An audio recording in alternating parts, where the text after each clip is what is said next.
Don't forget to subscribe for more and press the bell icon to never miss any video. बिस्मिल्लाहिर्रहमानिर्रहीम। अस्सलाम वालेकुम। सबसे पहले आप सबको मेरी और मेरी फैमिली की तरफ से रमज़ान मुबारक। अल्लाह ताला से दुआ है कि ये महीना हम सब के लिए खैर व बरकत वाला महीना साबित हो, आमीन। और हम सब अपने अमाल को सही कर सकें, जिसके लिए अल्लाह ताला हमारी मदद फरमाए, आमीन।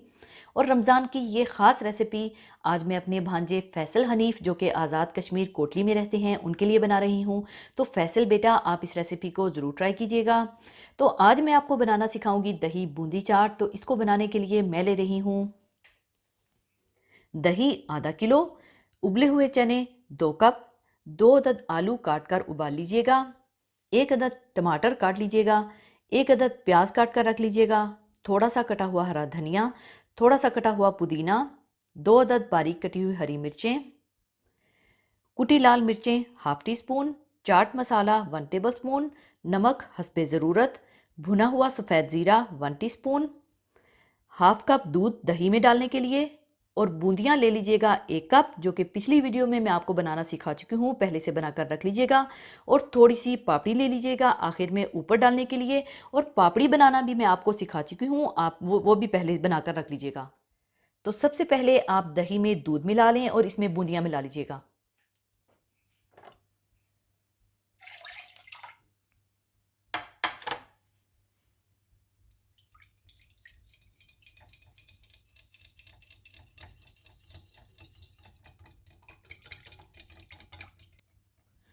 और साथ ही आप बूंदियाँ मिला लीजिएगा।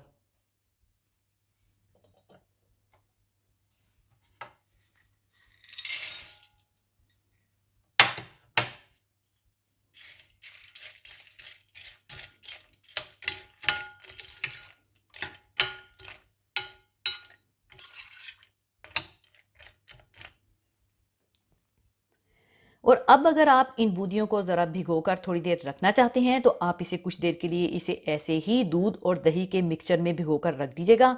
तो ये बहुत अच्छी सी नरम हो जाएंगी, लेकिन मैं डायरेक्ट ही सारी चीज़ें मिक्स करूँगी और बूंदियाँ खुद ही थोड़ी देर के बाद नरम हो जाएंगी।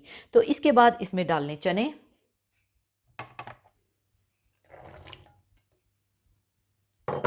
आलू,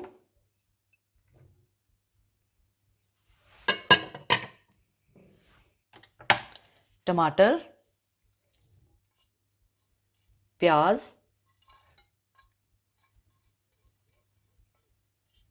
हरी मिर्चें, पुदीना, हरा धनिया, भुना हुआ सफ़ेद ज़ीरा,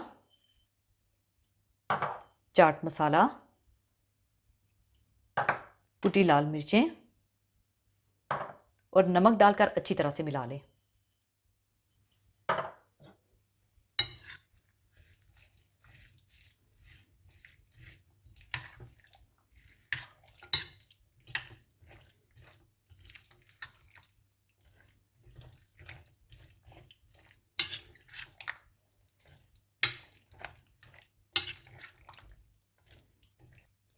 अच्छी तरह मिलाने के बाद अब इसे मैं सर्विंग डिश में निकाल लूँगी।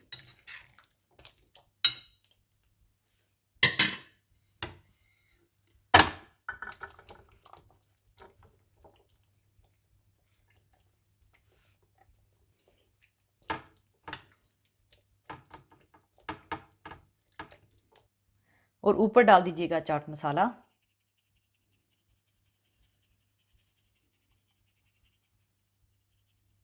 और ऊपर थोड़ी पापड़ी तोड़कर डाल दीजिएगा।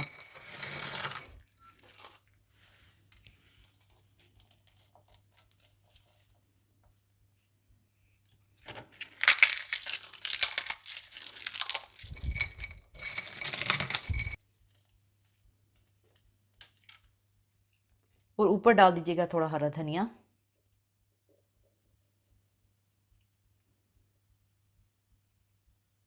और दरमियान में टमाटर का फूल बनाकर रख दीजिएगा।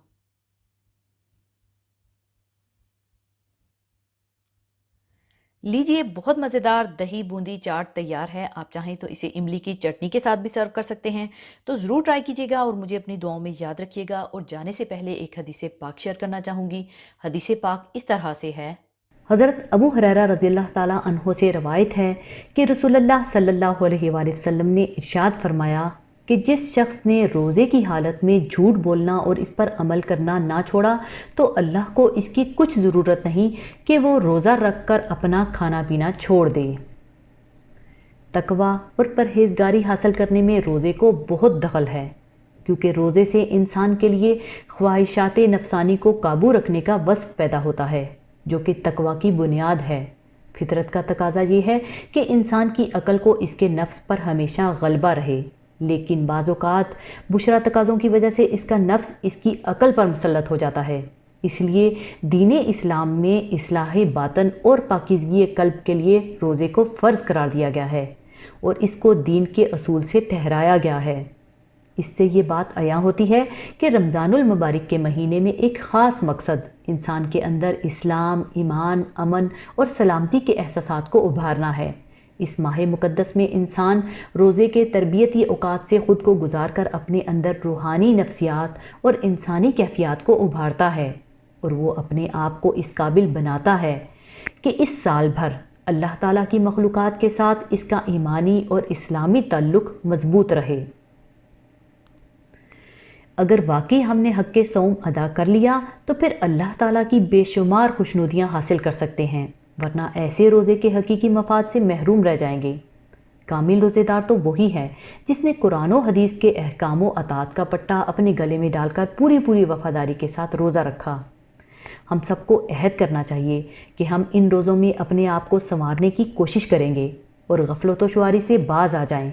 अगर हम अपने अहद में सच्चे हैं तो अल्लाह ताला यकीनन हमारी मदद फरमाएगा। आमीन। इसी के साथ मैं आपसे इजाज़त चाहूँगी। अपना बहुत ख्याल रखिएगा, दुआओं में याद रखिएगा। अल्लाह हाफिज़।